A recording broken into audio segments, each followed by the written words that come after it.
Oke, untuk yang pertama ya, yang dia menyatakan dia tidak berbuat itu siapa namanya? Saka. Saka. Nah, dia tidak berbuat tetapi dia sudah divonis. Nah, vonisnya ini sudah ingkrah dan dia pun sudah menjalani hukuman itu.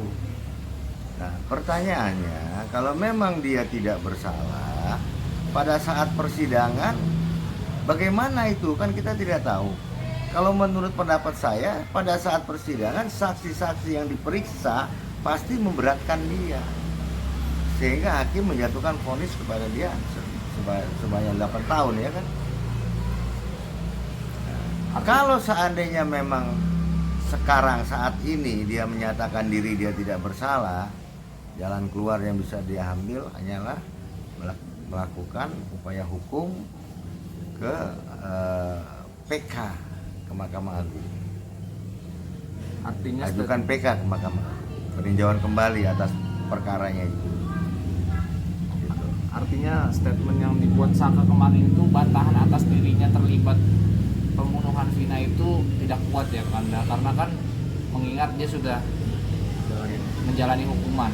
Ini putusan pengadilan yang sudah ingkrah itu tidak ada yang bisa membatalkan, walaupun dia menyatakan dirinya sebagai orang yang tidak bersalah. Satu-satunya jalan untuk membatalkan putusan itu adalah dengan putusan yang lebih tinggi. Putusan yang bisa merubah hukuman dia itu hanyalah PK sekarang. Tinggal itu. Silakan diajukan PK. Tapi juga kan netizen banyak yang menyangka ini Saka ini banyak juga blundernya nih katanya. Tapi apakah sia-sia nih? Maksudnya PK yang ingin dia lakukan itu sia-sia Kanda. Mengingat juga dia banyak blundernya terkait statement dia waktu press con di TV One dan Kompas TV. Iya. Maksud saya begini. Dia sudah divonis oleh pengadilan ya turut serta dalam tindakan pembunuhan itu. Nah, kalau dia sudah divonis berarti ada saksi-saksi yang memberatkan dia. Yang memberatkan dia, yang menyaksikan bahwa dia memang ada di lokasi dan melakukan perbuatan itu. Makanya hakim menjatuhkan vonis kepada dia. Kalau tidak kan nggak mungkin.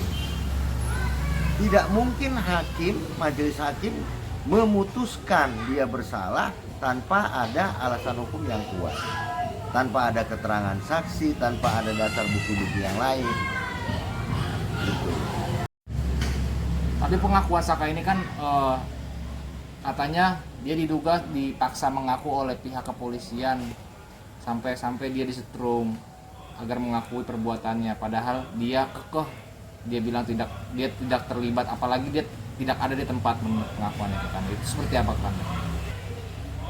Begini,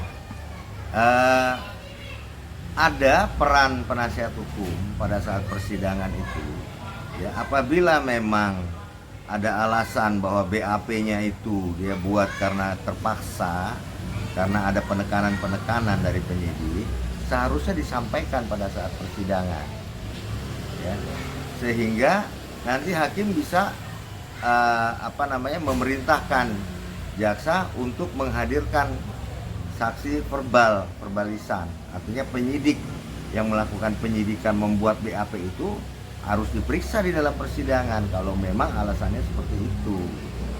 Atau penasihat hukum juga bisa mengajukan itu kepada hakim agar hakim memerintahkan jaksa untuk menghadirkan saksi verbalisannya. Dengan begitu baru akan terungkap apakah benar dia berada dalam tekanan pada saat itu. Tapi untuk sementara kalau saya nggak percaya, karena apa? Karena di dalam persidangan itu terbuka untuk umum. Kalau dia kemudian mau mencabut BAP pun dia bisa. Dan yang akan diambil pedoman, yang dijadikan pedoman oleh majelis hakim adalah keterangan dia di dalam persidangan. Bukan yang di dalam BAP. Apabila dia menolak BAP, berarti yang didengar oleh hakim adalah keterangan dia di dalam persidangan itu. Tapi update terbaru Kakanda, infonya penyidik bakal diaudit karena kan nggak sekali aja dia salah tangkap tapi 2 kali. Netizen masyarakat menduga bahwa pelaku yang ditangkap ini diduga salah tangkap. Itu tanggapannya seperti apa? Kalau yang pertama yang dia bilang salah tangkap, yang dia mengaku tidak bersalah ya, itu dia harus klarifikasi dulu. Kita belum bisa jatuhkan apa namanya anggapan bahwa penyidik yang bersalah. Ini kan harus diklarifikasi dulu. Bisa juga dia laporkan penyidiknya ke Propam. Nanti biar Propam yang melakukan penyidikan, diinvestigasi lagi. Nah, kemudian yang kedua ini kan sudah dilakukan penangkapan. Kemudian sudah berjalan 4 hari ini. Tidak dikeluarkan dari tahanan polisi, berarti dia sudah jadi tersangka. Ya kan? Karena pemeriksaan sebelum dijadikan tersangka itu hanya 1 kali 24 jam menurut KUHAP. Lebih dari itu berarti dia sudah ditahan sebagai tersangka dalam perkara itu.